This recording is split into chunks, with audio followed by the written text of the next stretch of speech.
7 more matches, including this one, but Space Station could still make it in as well if they grab this win. Both these teams trying to make it to MSI. It's definitely going to be a close one for sure, and certainly a lot of interesting flavors when you factor in that it's going to be Sino playing against his old teammates. That's and true. I mean, think about it. You win Worlds with these guys, and then all of a sudden, everything just gets jumbled around, and I don't even know if I can really call Splyce Sino's old team at this point. That's how different they are. It is that different nowadays, Finch. That's a. I think Set's just going to try and work purely to harass the backline, and that's one of the big things about Set's ultimate is that because you go into that state of berserk, essentially, I think that it's excellent for just pinpointing one member off of Space Station, and that's probably going to be Aninster more likely than not, but Aquarius already in a decent bit of trouble here as Baskin and Aurora are going to be starting off things hot and solo. This is a great time to have someone like Aurora on your team when the supports are over here in the solo lane doing these early 2v2 fights, especially on this aggressive Hercules. They need to come away from this 2v2 with some pressure.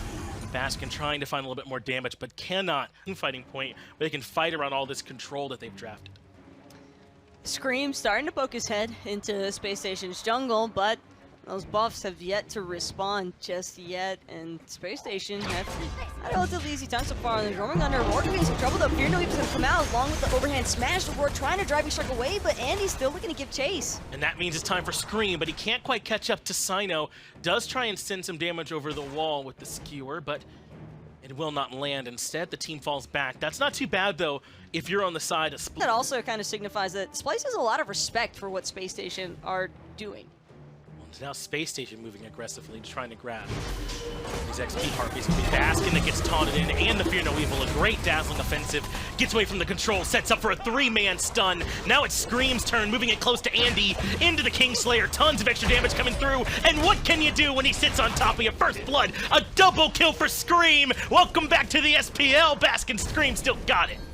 Aquarius was so busy with everybody else on the back line, didn't have a chance to try and peel for Sino or Aninster, and I think that was just too much all at once from Space Station. Needed to stack that crowd control a little bit better than what they actually in the blue or purple, and will be successful in doing so, but it still comes at a price. BRZA not having red buff or Aninster means that Splyce is going to try to work their way into the Gold Fury, and they're basically asking Space Station to do something. But how can they move in? Jeff Inla perfectly controlled by Aurora, then vanished by Cyclone Spin in the back end. Now Jeff very low, but they're stuck inside the Merlin damage. Baskin needs help. He repositions, and it's Cyclone Spin who finds Jeff Himla, but now Cyclone Spin stuck way too far forward. His life traded out 1 for 1, but Gold Fury for Splyce. And that's all Splyce needs, honestly. It hurts a little bit, I think, to lose Cyclone because now Bear's going to get a chance to free farm. But with Scream to cover the dual lane so Bear doesn't have an opportunity to take that T1 tower means Splyce don't really lose much in terms of map pressure. So far, it's still pretty heavily in their favor, especially since they just got the gold. But Space Station's going to be able to respond with a possible Pyromancer, that is until Baskin spots it out. Now BRZA will be losing the airstrike because of Scream. Yeah, I think he's learned his lesson there. I know that you had the range and level advantage, but up against the set, you're never really outside of his range, not when he has those clones available. Baskin considering fighting with Aqua, but Defender of Olympus expended by Jeff Himla to bring the numbers advantage to his side. Barracuda will certainly fall here. Scream has all day to complete that kill. BRZA just stuck around too long. Almost have to wonder where Jeff's Defender of Olympus was for BRZA. But BRZA's definitely got to be on the lookout for this one. Scream has no intentions of sticking around. He wants to get in and get out. And he's got a build that's going to allow him to do it. Plenty of health, plenty of damage. This is scary stuff so far for Space Station, as Splyce seem to have caught Space Station off guard yet again, and they'll drop the Pyromancer in no time at all. Very, very quick, and it's not just Venenu and Cyclone Spin. Scream can put in substantial DPS to those objectives as well on this set. So right now, Splyce's composition feels like it's right where it wants to be, where it started to create some space, 4,000 gold, and it can't be to the tune of a Fire Giant at 7 minutes, but look at the damage they're outputting. It's already down to half HP, but certainly Space Station have to know now. Sino blinks past Aurora. The objective stolen by Space Station. It's Andy who gets his way in there to take it away. Taunt lands into Jeff Himla. He'll certainly die for it, but Space Station steal it away. Space Station just got to run. Aninster going to be able to use that World Worm ultimate, trying it off the defensive, but with Aninster rotating back in, it's actually Splyce who's on the retreat now. Aquarius doing what he can to slow everybody down. All 5 members of Splyce grouped up by their T1 tower, but they still have to back off. They can't stand up to Space Station even with the 4v5. Now Space Station can try and push down the tier 1, but Splyce might want to reaggress. Space Station might have bit off a little more than they can chew. They get the airstrike forced out defensively, but they're still not done. Cyclone Spin returns what damage he can, but Splyce again, pull back up. They have to fall back. This fight's no longer for them, but what a play by Space Station. I just don't know if Aurora's the one that has to be zoning there when they're on that objective. I know he's got the best immediate control, but it just wasn't enough. Is this T1 really worth sticking around now that Jeff is back up and running with the defender of Olympus? Good Sacred Monkey Toss to the back line, and Cyclone's gonna automatically start to hit back. Baskin looking to buy some time, though, off this T2 tower. Look where Scream is. He's rotating right on the backside. The boulder comes through as well, but all he can do is get some damage in on Sino. The work from Aurora was enough. They keep the tier 2 tower standing for now, but Space Station, they've got the FG. They want to be the ones who aggress in. Keep in mind, Sino has that Fear No Evil, just came up off cooldown, looking for an opportunity to drop it, though. Probably wants Splyce to pull just a little further off that T2. Good Merlin damage, still hitting Cyclone Spin. Scream doing a good job as well, looking for what damage he can over the wall here inside this blue buff. Splyce maybe overstep on this FG, and because of it, they lose the tier 1 tower, Taco. They lose the buff itself. And now Space Station in that window where Splyce are starting to swing things in their face. The Hailstorm, there just wasn't really much left for Splyce to do other than try to disengage. It was a good pick on the Jeff Hinla. At the very least, Space Station won't have a full 5-man roster with that FG, but it is going to give them an opportunity to pull the Oni Fury now that they're on more even footing with Splyce. They consider pulling it. It's been leashed, bounce back around. They're going to drop it, pull it back again. Jeff Hinla, though, is the one in trouble. He gets pulled back in and stunned. Fear No Evil's great. That hits 4 members and gets him out of there, and even spells the end for Aurora at the hands of Barracuda. Aqua makes it into the ultimate in time, so now he can retreat as well. Space Station Gaming, just like that, off Anderson's Fire Giant Steel, they're right back into this game. You talked about it at the very start, Finch. Andy just wanted to get to the action, and he looks like he came ready to play. Yeah. It's a little bit too tough to track down, but Space Station, now that they have the Oni Fury wave, still looking to charge even more of Splyce's map. The actual buff, Fire Giant buff itself, should be dropping in a few seconds once there's 1 minute until the respawn. So Space Station want to try and see if they can squeeze out in tier 2. Baskin moves up into the way. Taunt comes through for Jeff Hinla. It's dazzling offensive yet again, but Aurora can't find the pull. He can find the push, but Fear No Evil stops them yet again. Aurora actually had to pick up Aegis. Looks like that kept him alive at the very least, so he did not end up falling. But Space Station still want the tier 2 tower in mid and should be able to grab it.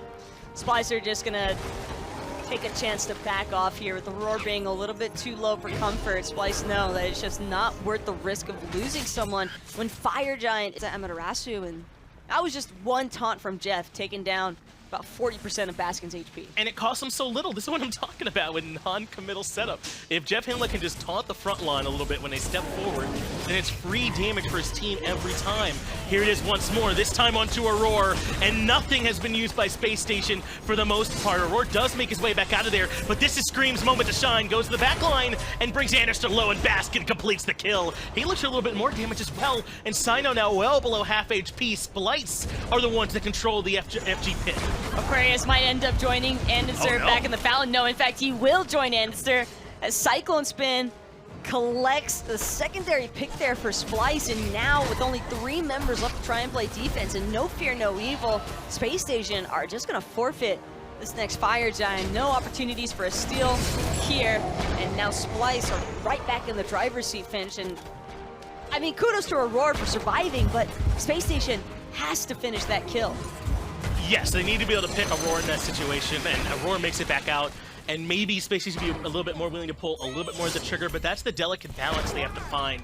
But for the rest of this game, man, the way that I'm going to decide if Splyce are going to win a fight or not at the beginning is Scream involved in it? Given, and Space Station know it, they can't really afford to take picks here, but if they can't close out those kills on Aurora, it's probably going to go the same way every single time.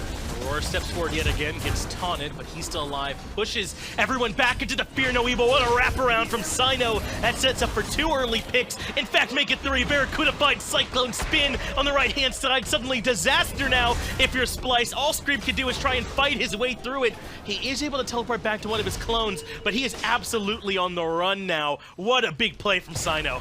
Doubt that Space Station even cares. They've got a wave in mid, and it's going to be the Gold Fury instead. Keep in mind, though, that was Space Station tackling Splyce when they had the Fire Giant. Yeah. So even Space Station refusing to budge even an inch against Splyce, just Anister having the anti-heal so early on. Sino having the Brawler's beat stick. There's a Pesty even for Jeff. Aurora, though, goes right to the back line, is able to find the driving strike onto Anister, but he gets melted. Barracuda with the crit coming through. Bastion goes right to the back line, but I don't know if he can do this dive by himself. A double for Barracuda, who's back in the action. Now Ven is low as well. He'll need some backup, but none will come. Sino gets on the board once more. 3 kills for Space Station yet again, and it's 4 as Sino gets a double. This could even potentially be the end. It's just Scream still standing to defend. Finch, I just saw a smile on Barracuda's face, and I know it's only game 1, but Space Station have got to be feeling pretty good about that 4-man wipe just now. Possibly even 5, but Scream's going to use the Purification Beast to get away. Space Station chipping away at this mid-Phoenix, and there's just so much time for them. Aurora's going to be up in the next 10 seconds, but Space Station might still be looking to hit go. Right now, Scream can maybe get to the Sino and slow him down. Aurora's up and can make the defense, and Space Station, I think, are hesitating. They're not so sure if they want to go for this one or not, and I think they might be right to wait because there is a little bit more backup coming in 10 seconds, but instead they move in right away. Aurora hits 2 with the driving strike, but Titan now at half HP. The boulder comes through as well, but it's just too much. Space Station take game 1. Lots of cheering so far from the guys on Space Station. A pretty big game 1, and I think game 1 is also going to define the momentum of the rest of this set, Finch, because it's now Splyce's job to try and make up for what went wrong there. And honestly, I think it was just